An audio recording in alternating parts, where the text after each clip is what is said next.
नमस्कार। Sanskrit online classes में आप सभी का स्वागत है। पिछली क्लास में हमने मनुस्मृति के द्वितीय अध्याय के अंतर्गत कुछ महत्वपूर्ण पद्यों के ऊपर हमने चर्चा की थी। आज हम उसी क्रम को आगे बढ़ाते हुए आगे के जो हमारे पद्य हैं उनको लेकर के हम चर्चा करेंगे। तो आइए शुरू करते हैं। हमारा अगला जो पद्य है वो कुछ इस प्रकार से है कि व्यत्यस्त पाणिना कार्यम उपसंग्रहणम गुरौ सव्येन सव्यः स्पृष्टव्यो दक्षिणेन च दक्षिणः। यहाँ इस पद्य के अंतर्गत मनु ने गुरु की वंदना किस प्रकार से करनी चाहिए उस विधि का वर्णन इस पद्य में मनु ने किया है। तो यहाँ मनु कहते हैं व्यत्यस्त पाणिना अर्थात हाथ के हेर फेर के द्वारा, अर्थात उलट पलट करके या इधर उधर करके, कि हाथों के हेर फेर के गुरु उपसंगणम कार्यम, कि गुरु के दोनों चरणों को स्पर्श करना चाहिए। कि व्यत्यस्त पाणिना गुरु उपसंगणम कार्यम, कि हाथों के हेर फेर से गुरु के दोनों चरणों को स्पर्श करना चाहिए या उन्हें छूना चाहिए। सव्येन सव्य है अर्थात बाएं हाथ से बाएं, दक्षिणेन च दक्षिणः पादय, और दाएं हाथ से दाएं पैर को स्पृष्टव्य स्पर्श करना चाहिए या छूना चाहिए। तो यहाँ गुरु की जब वंदना की जाती है तो वंदना किस प्रकार से करनी चाहिए, तो उसके संदर्भ में मनु कहते हैं कि हाथों के हेर फेर से गुरु के दोनों चरणों को स्पर्श करना चाहिए। तो जिसका तात्पर्य है कि बाएं हाथ से बाएं पैर को और दाएं हाथ से दाएं पैर को स्पर्श करना चाहिए।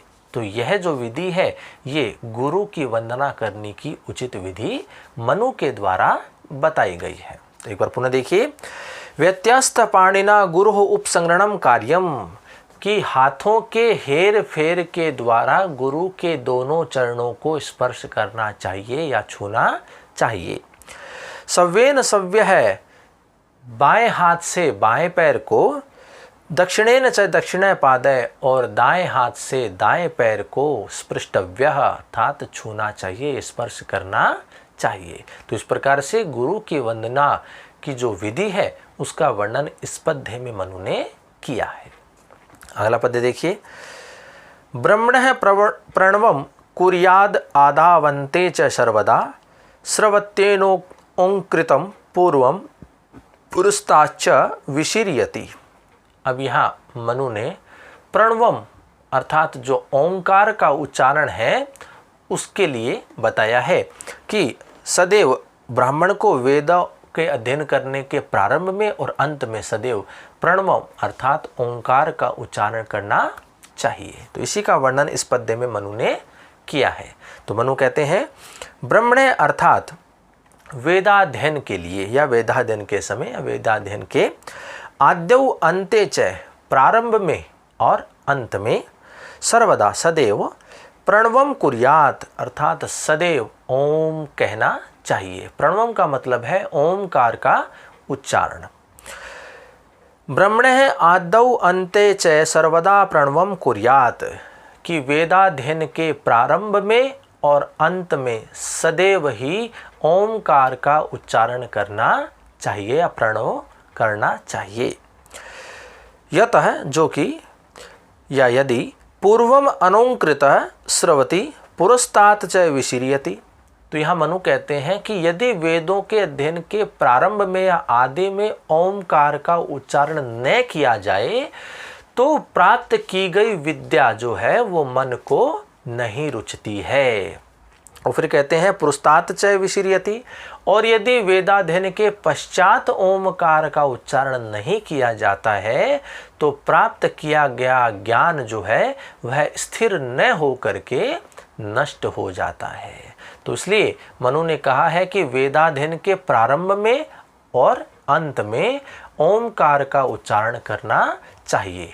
यदि वेदों के अध्ययन में वेदाध्ययन के प्रारंभ में ओम का उच्चारण नहीं किया जाता है, ओंकार का उच्चारण नहीं होता है, तो प्राप्त की गई विद्या मन को नहीं रुचती है। और वेदाध्ययन के अंत में यदि ओंकार का उच्चारण नहीं किया जाता है तो प्राप्त किया गया ज्ञान स्थिर न होकर के वह नष्ट हो जाता है। इसलिए मनु ने बताया है कि वेदाध्ययन के प्रारंभ में और अंत में प्रणव करना चाहिए, अर्थात ओंकार का उच्चारण करना चाहिए। तो इसी का वर्णन इस पद्य में मनु ने किया है। अगला पद्य देखिए। एकारम च अपि उकारम च मकारम च प्रजापति वेदत्रया निर्दूदः भूर्भुवः स्वरिति च। अब यहाँ मनु जो है वो ओमकार की उत्पत्ति का वर्णन कर रहे हैं कि ओमकार की जो उत्पत्ति है वो कहाँ से और किस प्रकार से हुई है। तो यहाँ मनु कहते हैं प्रजापति ही, अर्थात प्रजापति उस ब्रह्मा ने, उस ईश्वर ने अकारम उकारम मकारम, अकार उकार और मकार इति, इन भू भुव स्व और इन तीन अक्षरों से बने हुए, भू भुव स्व कहते हैं कि प्रजापति अर्थात उस ईश्वर ने, प्रजापति ने आकार उकार मकार इन तीन अक्षरों से बने हुए और भू भुव स्व, भू भुव स्व और इन तीन महाव्याहृतियों से युक्त वेद त्रयात अर्थात ऋग्वेद, यजुर्वेद और सामवेद से निर्दूहत अर्थात दूहा है या दूह करके निकाला है।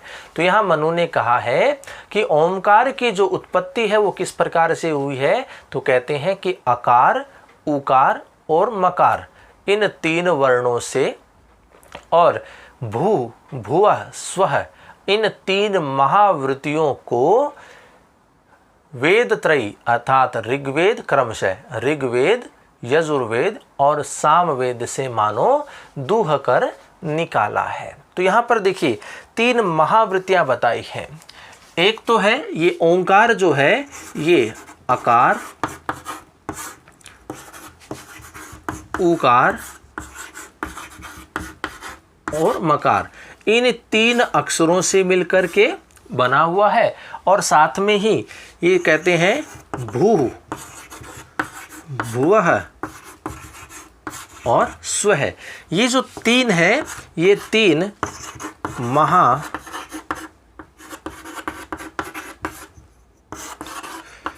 महाव्याहृति बताई गई हैं। तो अकार उकार मकार से युक्त भू भुवः स्व इन तीन महाव्याहृतियों को क्रमशः ऋग्वेद, यजुर्वेद और सामवेद से मानो दूह करके निकाला है। तो इसका तात्पर्य है कि भू जो है इसकी उत्पत्ति ऋग्वेद से है, भुव इसकी उत्पत्ति यजुर्वेद से है और स्व इसकी उत्पत्ति सामवेद से है। तो तीनों वेदों से उस प्रजापति देवता ने इस भू भुव स्व इन तीन महाव्याहृतियों का निर्माण किया और अकार उकार और मकार से ओंकार का निर्माण किया है कि इन वेदों से इन्होंने निकाला है। तो यहाँ ओंकार की जो उत्पत्ति है उसके संदर्भ में मनु ने बताया है। तो वो कहते हैं कि प्रजापति अर्थात प्रजापति ने अकार उकार मकारम इति, अकार उकार और मकार इन तीन अक्षरों से बने हुए ओमकार को भू भुव स्व भू भुव स्व इन तीन महाव्याहृतियों को वेद त्रयात तीन वेदों से अर्थात क्रमशः ऋग्वेद, यजुर्वेद और सामवेद से निर्दूहत अर्थात इन वेदों से दूह करके निकाला है। तो इस प्रकार से ओंकार की जो उत्पत्ति है वो किस प्रकार से हुई उसी का वर्णन मनु ने इस पद्य में किया है। अगला पद्य देखिए। एतद अक्षरम एताम च जपन व्याहृति पूर्विकाम संध्योर वेद विद विप्रो वेद पुण्येन युज्यते। अब यहाँ जो वेद का अध्ययन करने से जो फल की प्राप्ति होती है, या हम कहें कि सावित्री के जप का फल क्या होता है उसका वर्णन इस पद्य में किया है। तो यहाँ मनु कहते हैं वेदवित अर्थात वेदवेता या वेदों का अध्ययन करने वाला, उनको जानने वाला, विप्र अर्थात ब्राह्मण, एतद अक्षरम इस अक्षर को, व्याहृति पूर्विकाम और इन 3 महावृत्तियों को पूर्विकाम अर्थात पहले प्रयोग करके, एताम च संध्यो और अर्थात अपने संध्या काल में अर्थात प्रातः काल और सायंकाल दोनों समय में जपन अर्थात इस गायत्री का जप करता है, वेद पुण्यन युज्यते तो वह वेदाध्ययन के फल को प्राप्त करता है। तो यहाँ मनु कहते हैं कि यदि ब्राह्मण ओंकार और 3 महाव्याहृतियों का पहले प्रयोग करके त्रिपाद अर्थात यह जो गायत्री है इसका यदि प्रातःकाल और सायंकाल में जप करता है तो वह व्यक्ति, वह ब्राह्मण वेदाध्ययन के फल को प्राप्त करता है। तो गायत्री जो है वो त्रिपाद है अर्थात 3 चरणों में होती है, उसका उच्चारण 3 चरणों में होता है। और तो कहते हैं कि ओमकार और 3 महाव्याहृतियों का पहले प्रयोग करते हुए त्रिपादी उस गायत्री का यदि अपने संध्या काल में अर्थात प्रातः काल और सायंकाल में यदि इस गायत्री का जप करता है तो वह ब्राह्मण वेदाध्ययन के फल को प्राप्त करता है। तो इस प्रकार से इस पद्य में जो गायत्री है या सावित्री है उसके फल को इसमें बताया है या वेदाध्ययन के फल का वर्णन इस पद्य में बताया गया है। अगला पद्य देखिए, सहस्रकृत्वस्त्वभ्यस्त वही रेतत त्रिकम द्विजः महतो अप्यनेशो माशा त्वच्चेवाहीर विमुच्यते। अब यहाँ गायत्री के मंत्र के जप का फल बताया है कि गायत्री का जप करने से किस फल की प्राप्ति होती है। तो यहाँ कहते हैं द्विजय अर्थात ब्राह्मण, एतत त्रिकम अर्थात इन तीनों को, इन तीनों का मतलब हो गया ओमकार, 3 महाव्याहृति और गायत्री, त्रिपादी गायत्री।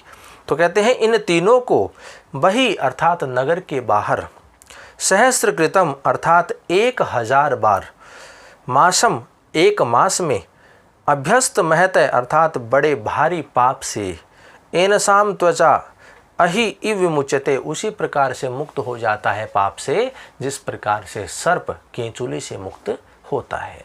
तो यहाँ मनु कहते हैं कि यदि कोई ब्राह्मण इन तीनों का अर्थात ओमकार और 3 महाव्याहृतियों का पूर्व प्रयोग करते हुए गायत्री का जप यदि 1000 बार करता है तो 1 मास में वह भयंकर पाप से उसी प्रकार से मुक्त हो जाता है जिस प्रकार से सर्प केंचुली से मुक्त हो जाता है।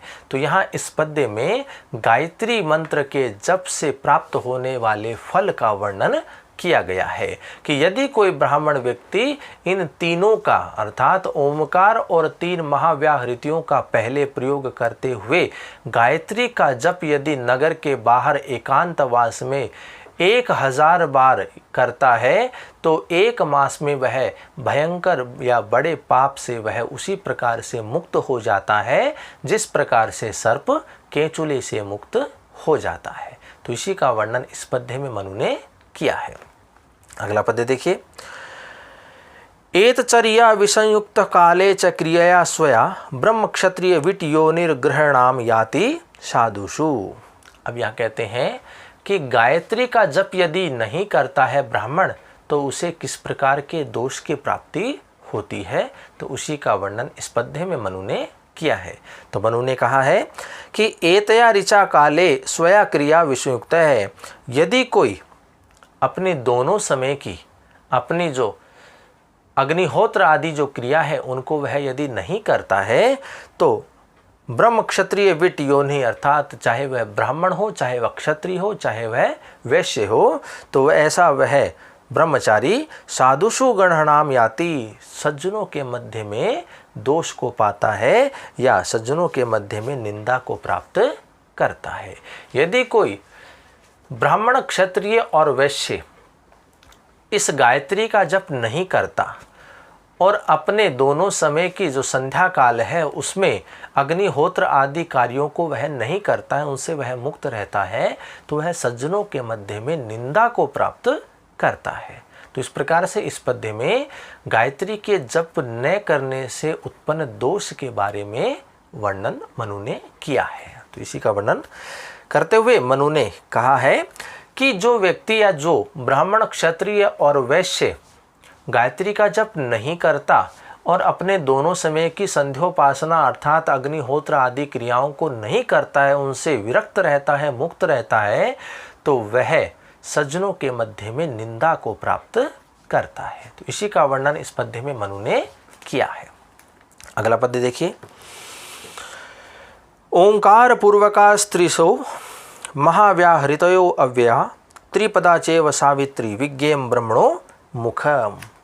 अब यहाँ ब्राह्मण का मुख गायत्री होता है, अर्थात गायत्री मंत्र होता है, उसी का वर्णन इस पद्य में किया है कि यहाँ जो ओमकार है, प्रणव है, जो 3 महाव्याहृति है और जो सावित्री है, उसकी प्रशंसा की गई है। तो इसके संदर्भ में मनु कहते हैं कि ओंकार पूर्विका, ओमकार के साथ में अर्थात उसका पहले प्रयोग करते हुए अव्यया अर्थात कभी न नष्ट होने वाली तिस्र महाव्याहृतियाँ और 3 महाव्याहृतियाँ कौन कौन सी हैं? भू, भुवा और स्व।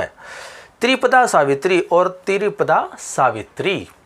चैव ब्राह्मण मुखम विज्ञेयम, तो इसे वेद का मुख समझना चाहिए।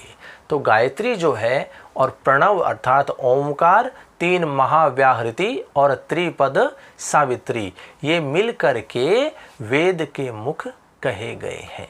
तो यहाँ एक बार पुनः इसके अर्थ को देखिए। ओंकार पूर्विका अव्या तिस्र महाव्याहृतयः त्रिपदा सावित्री चैव ब्रह्मण मुखम विज्ञेयम, कि ओंकार अर्थात प्रणव और कभी न नष्ट होने वाले 3 महाव्याहृतियाँ अर्थात भू, भुवा, स्व और त्रिपदा सावित्री, ये मिल करके ब्रह्मण मुखम विज्ञेयम, यह वेद के मुख कहे गए हैं, उन्हें वेद का मुख समझना चाहिए। तो इसी का वर्णन इस पद्य में मनु ने किया है। अगला पद्य देखिए।